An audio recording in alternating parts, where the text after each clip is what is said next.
Hello again, this is Peter Ripley of the Ripley Report, and today's video editorial. In today's edition, I want to talk about the Board of Ethics and Sherry Kidd and her admonishment was now been delayed according to news articles posted because of some legal issues like double jeopardy and so forth.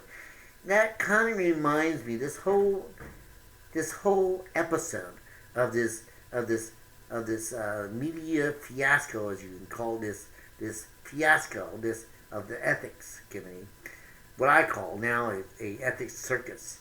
Um, this all reminds me of the biblical tale about Jesus when he walked on the earth, was approached by a group of religious leaders, the Pharisees and Sadducees, during way back, and they were jealous of his authority and his popularity.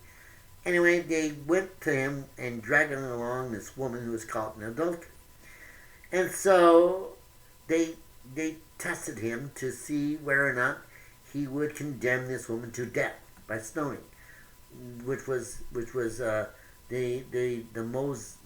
law of Moses back then. That a woman caught in adultery was stoned to death. The thing of it is, he knelt down and started writing on in the dirt. Probably, and I'm just saying probably, this is a speculative, writing the very sins of all those who brought this woman along and with her sins.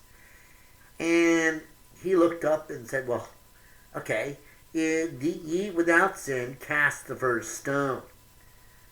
Well, they start reflecting on themselves a little bit, and they start dropping their stones. Cast the first stone. They start dropping their stones, and they all walked off, leaving Jesus and this woman left alone. And Jesus looked up and said, "Well, where's your accusers?" And the woman looked to him and said, "They're not here. Neither do I accuse you. Go and sin no more."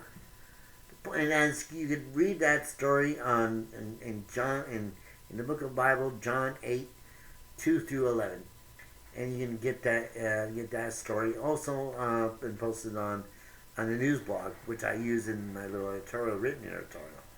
The point of it is, the reason why I use that biblical tale is to point out that a lot of us probably did some wrongs during that meeting. And it wasn't just those of some of the city council members. Probably a lot of misdeeds were done and should have none have been done. We all have to examine ourselves and see if our ethics are right and morally correct before we start, casting the first stone. Anyway, the thing is, this has to be done now because the admonishment of Sherry Kidd has to be done because a verbal admonishment of her actions and needs has to be done because the ethics committee declared it to be done. She was found violating the code of ethics, which I posted on the website. You can read that and peruse and through that and read the whole code of ethics, which is a completely different subject altogether in itself. The thing is, now they're going to have to start maybe even having to revisit the code of ethics itself because of the very issues of double jeopardy, that one person can sign off a lot of complaints against one council members, and then end up bogging down the entire deal. Anyway, that whole ethics code was revised when Max Manier was around and his activities, and that's how come you have the ethics. I think that's how come you have the ethics code you have today. And so anyway, they're gonna have to review that and come up with to help resolve the issues regarding double jeopardy. The point of it is that we all have probably did some wrongs in our lives. I know I have. And before we start casting stones, towards one individual, consider this. Who's going to be able to admonish Sherry Kidd? Who's going to be able to admonish Sherry Kidd for her conduct? The mayor, he can't do it because he's on the ethics committee hook as himself. He can't do it. And according to the code of ethics, he's the one to do it. Unless he delegates someone to do it, designates someone to do it. And who on the council, except for maybe C.C. Burke or Mike Meredith, who could probably do it without sounding hypocritical? Who can do it without sounding hypocritical? Who can do it? Maybe even Brad Collins can do it. Even though he's not on the hook for ethics code violation, he could probably do it. A lot of others could probably do it. The thing is, can he do it without sounding hypocritical themselves for their misdeeds and conduct? Now, the only other person that could probably do it is the city manager. He could probably do it. He could probably admonish. But the admonishment has to be done regardless of what happens here. So, anyway, I think they're all going to have to examine themselves and their conduct while they consider the admonishing, and see whether or not they can do it with a straight face. Now, as for the audience, the meeting, the cat calls, the verbal attacks, and that wasn't really necessary. So that wasn't really necessary to make a point across.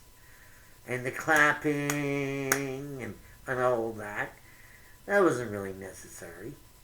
You could. I feel that you can express your disdain for a decision made regarding Floyd without resorting to that kind of stuff. And anyway, so we, the audience, will have to examine ourselves and see if we done anything wrong. Anyway,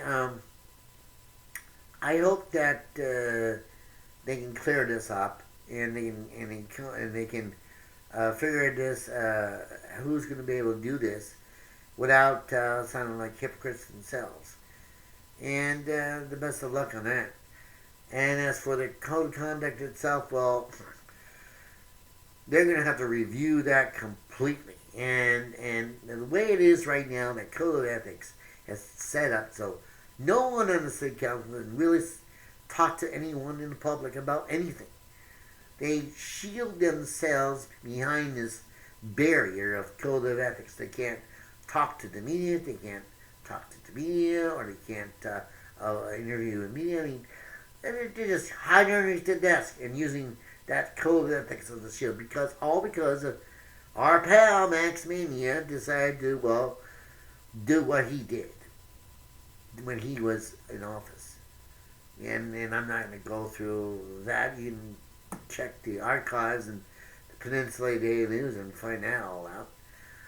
And I got some other good stories, some news items on there on the page, and also some good stuff from the county commission in their next meeting, and other items. So, and also from the state level, news items from the state agencies I listed. So I hope that